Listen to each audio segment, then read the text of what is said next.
into this mix.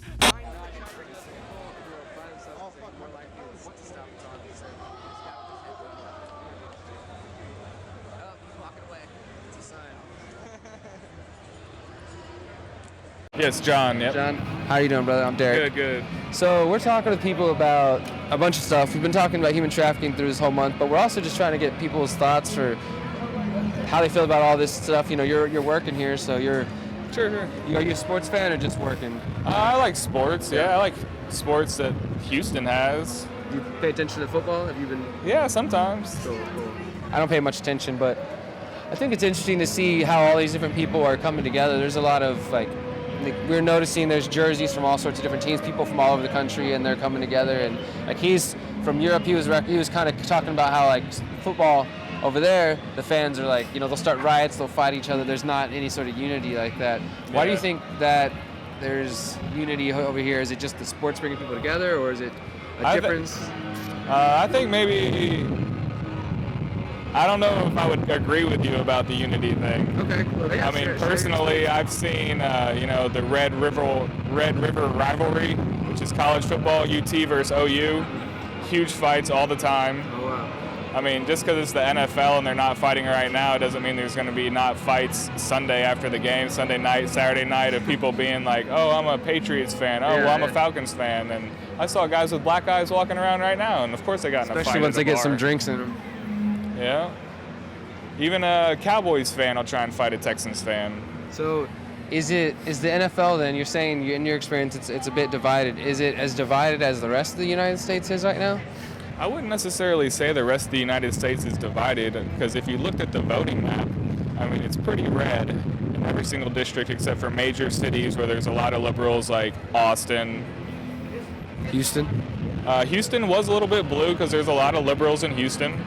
But that doesn't mean that it's the majority of people that believe that. Well, I don't know if it really matters about majority or not, but I mean, you look around, there's definitely... Because the popular vote didn't matter, right? There's definitely some dissatisfied people will say that. I mean, look at California. There's more people in California that voted than any other state. Did you vote in the election? Do you vote? Of course. It's my right. I have to vote. It's my obligation to vote as an American citizen. I have to, make this government work, and I have to make them work for me.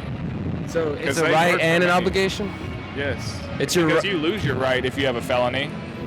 You lose your right to vote. So yeah, it's a right.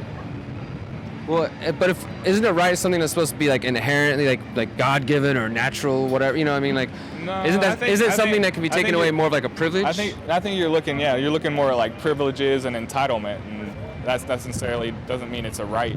Yeah, that's what I'm saying. So if something can be taken away, then it's not a right. If you have a felony, I think you should be able to vote once you've served your time and you're good and you're done. I agree, though, but I mean, I'm just trying to look at like the philosophical, like what you just said. You said the voting is a right and an obligation. Right. But then, as you noted, the state, and like I have a felony, so I definitely understand. Like when you get a felony, they can take away your right to vote. Until you're off parole and all that kind of stuff. You got to fight to get your rights back. So if they can take that from us, is it really then like a right, something that's given by God or given by nature, or is it a privilege that the state is saying, hey, you have a privilege to vote in our election? When you don't break the rules. I guess I would clarify it more as it's a right as an American citizen. As an American citizen who hasn't committed a crime that the state says is bad. According to the Constitution, even if you have committed a felony, if you've served your time, then you should be given your right to vote back and your right to carry a weapon back.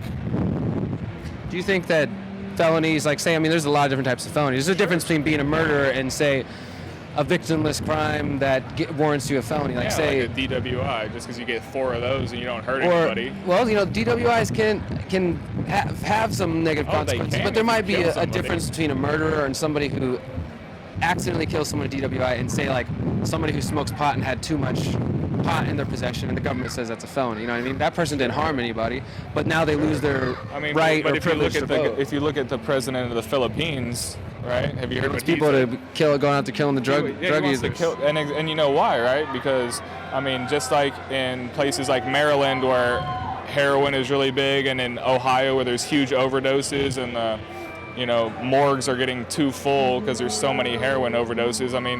I would say the drug dealer would have to pay for all those lives that he killed and those families that he ruined. But is the drug dealer really killing them?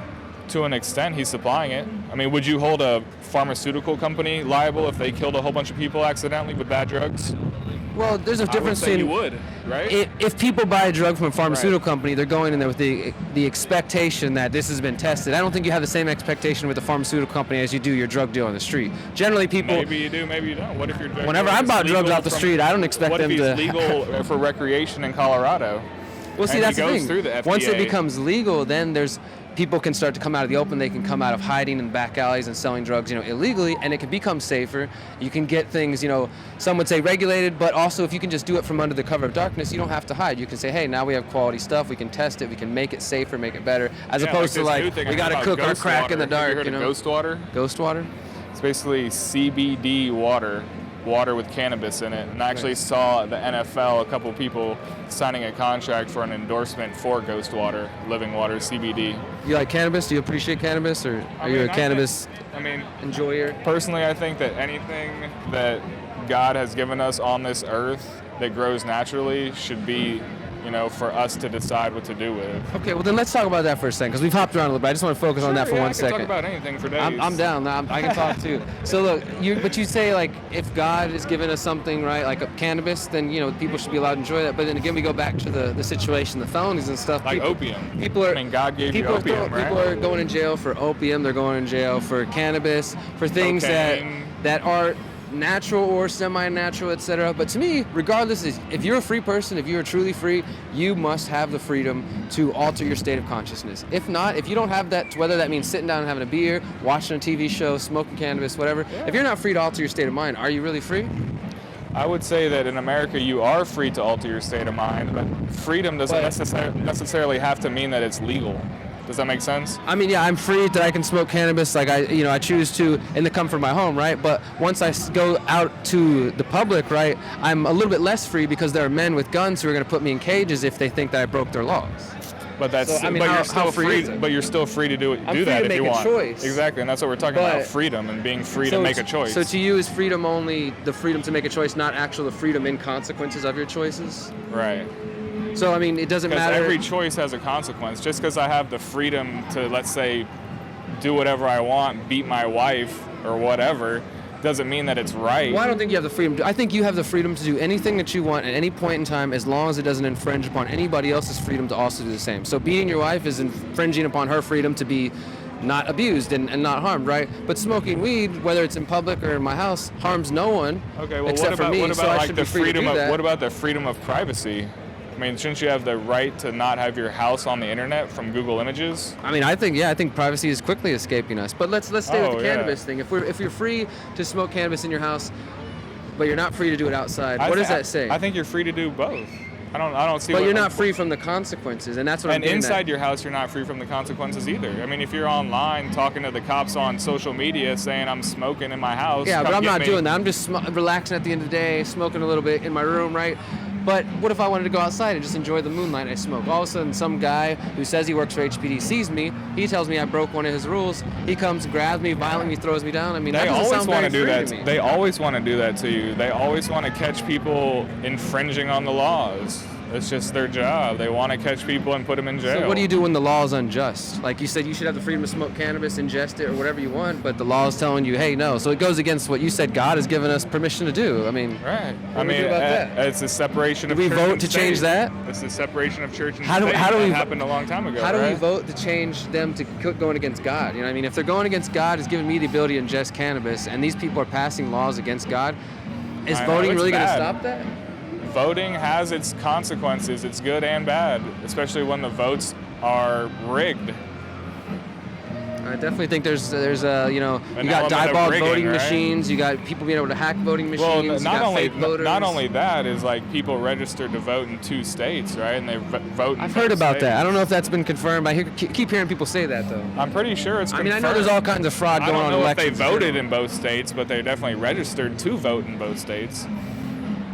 So if those kind of things can take place, what if are the elections really valid? Yes, the elections are valid, but what if every voting machine was rigged. Like you said, someone hacked in and changed The diabolic voting software machines. program, and they're all, donated by George Soros, right? So, I mean, every voting machine was bought You're by saying George all these Soros. kind of crazy conspiracy theories here. I'm just. Am I? You're saying there's conspiracy theories, right? But then I at the think same time, I'm you're like, pretty we gotta sure they've been vote. We gotta proven. vote. Like. Yeah, you do. But then you're providing examples to me of why the system is weak, is corrupt, and should not be supported with my time or energy. It goes back to the saying, hindsight is 20/20, right? Like So in hindsight, would you still vote? So you can look in hindsight. Yes, I definitely would, because you can look in hindsight and see that there are things wrong, right? Like, for example, let's say you've had a divorce, right? And your marriage is terrible. Well, you could go back and be like, well, what the heck happened? I can look back and vividly see where things went wrong. But when you're in the moment, you don't necessarily see that. Does that make sense? Let's pause for a moment. Look at all the laws that have been made. Let's pause for a moment. Oh, sure, yeah, go ahead. And let's look back on lead us where we want to go. Let's look back on our relationship with the government, okay? We've got Whose 200. relationship? Me and you, free people of America. We've got Okay. 200 years of a relationship with the government. We have been screwed by the government. So why the hell am I still with this person that's been beating me and stealing from me and abusing me and drone bombing people and persecuting whistleblowers and corporatizing my money? Why am I supporting that? It's like a double-edged sword, right? I mean, the government is screwing you in the sense that it's, screwing you. I don't know. I don't feel screwed personally, but I guess some people do feel screwed when things don't go their way. It's again though. It's about the limits of that freedom. Right. People feel screwed when things don't go their way, but I mean. What also disturbs me that these people that are in control of government, what we could call, this monopoly. So what I was going to finish, it's a double-edged sword. So, the government has been screwing us, but at the same time, the government has protecting us and our freedom through military advances and defense and things like that. What are they protecting us from right now? They're protecting us from, let's see, rapists, murderers, all sorts of vile people. Right now? Yes, right now. Like in this moment, the military is protecting me from being raped? Yes. Like seriously, you legitimately think that they're protecting me from being raped?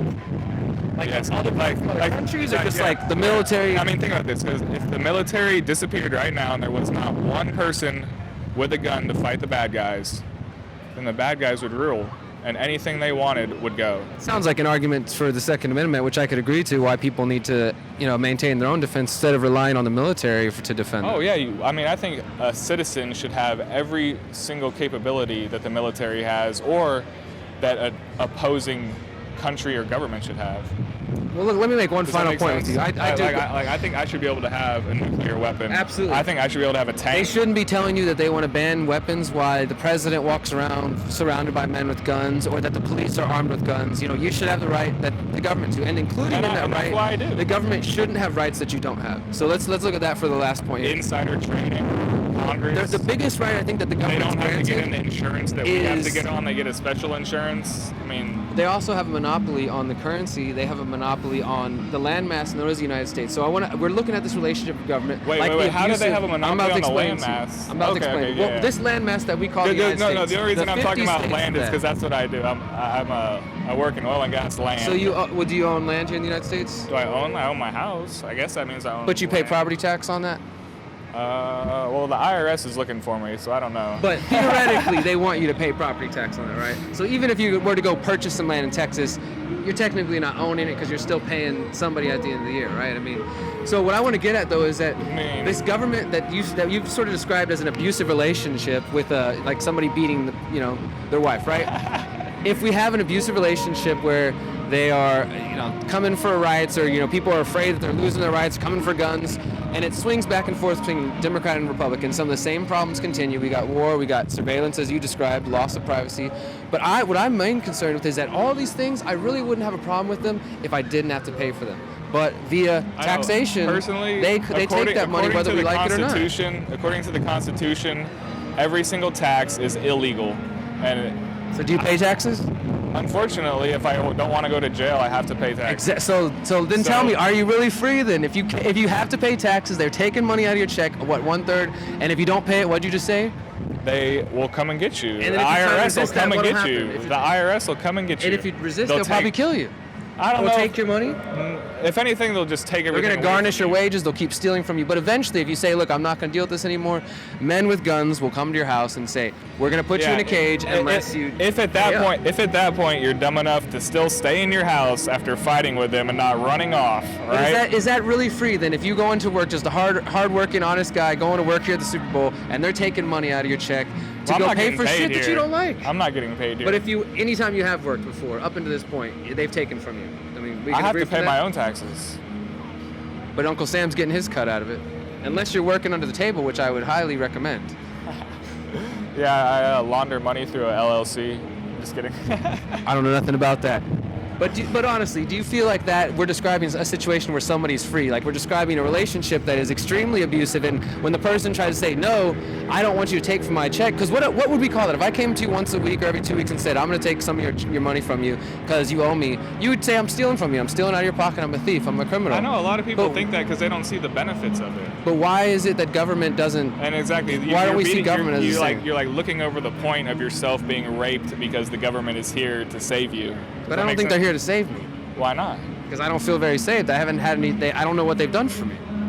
I mean, Well, you say we that the can military is easily keeping look me around safe. right now and see what they've done for you. Sidewalks, quality of living. But don't the you think George R. that we Brown could? Convention Center, I guarantee you that we could. water, food, Couldn't we? Me and clean you. water. Me and you, two smart, beautiful people with the beauty of the internet. I guarantee you, we could design a sidewalk. I know, that's exactly what's so awesome about the internet now, is that now anyone can be an expert on anything. Well, we YouTube could at has least made learn some. people YouTube expert- University, right? Yeah, I mean, I would love to think. So then anywhere why on is there a YouTube. need to have force and violence with a government, which is essentially a gang coming around saying, hey, pay us money or we're going to put you in jail, and we'll use it for good things, we promise, but we're also going to use it for a lot of things you don't like. Yeah, I think that means you there can are do a that lot of instead. people in this world that would do things that would cause, I mean, a regular person to think twice. I mean, there are things that have happened that you wouldn't even want to even dream or think about. Like, for example, something recently is, this mom allowed her daughter in a house with these two guys. They were related. It was a lady and a man, and they had just gotten out of jail. And they're all doing methamphetamine. And they give the little kid methamphetamine, and she watches her boyfriend rape the little kid. Jesus. And then the cousin of the guy that just did that does the same thing. They slit her arms right like this, and then the mom watches this whole thing, and then she goes and has sex with the boyfriend after that. They wrap the baby after she's dead. Is this some of that fake news stuff? This is real. They dismember her arms, they wrap her in a blanket, throw her in the bathtub, burn her up. I mean, there are animals in this world that'll do stuff like that without even thinking twice. There are animals in this world where that isn't even anything. That doesn't mean anything to them. That's like an everyday peanut butter and jelly sandwich. So we have the government today, though, and they didn't stop that. They did stop that after the fact. After the fact, right? Which is probably about just as good as we can do without them. Like, people can organize and find ways to take care of themselves. I know, but then where does the accountability come in when you have a jury of your own peers to make you guilty or innocent? Because you're innocent until proven guilty in the United States of America. I would think so, but then at the same time, the president that just left and the president that just came in has the power to... polar opposites. Well, they may be polar opposites, but they have the same powers. Obama had the power to drone bomb American citizens in other countries without a trial by jury. So that precedent has been set. So they're already accusing you of crimes without providing evidence, and in not even just caging you, they're straight up killing you. And that's why he's not in jail, because he's innocent until proven guilty. Who's that? The guy you're just talking about. No, he's that was dead. Bombing citizens. No, I said Obama Was bombing drone bombed citizens. him. Right. He killed an American citizen with a drone who was suspected of terrorism, but he never got a day in court. He never got a chance to plead his case. And in fact, his 16-year-old son was killed. And then last week, Donald Trump killed his 8-year-old daughter. You have to talk to Obama and Trump about that. Take it up with them. All right, thank you.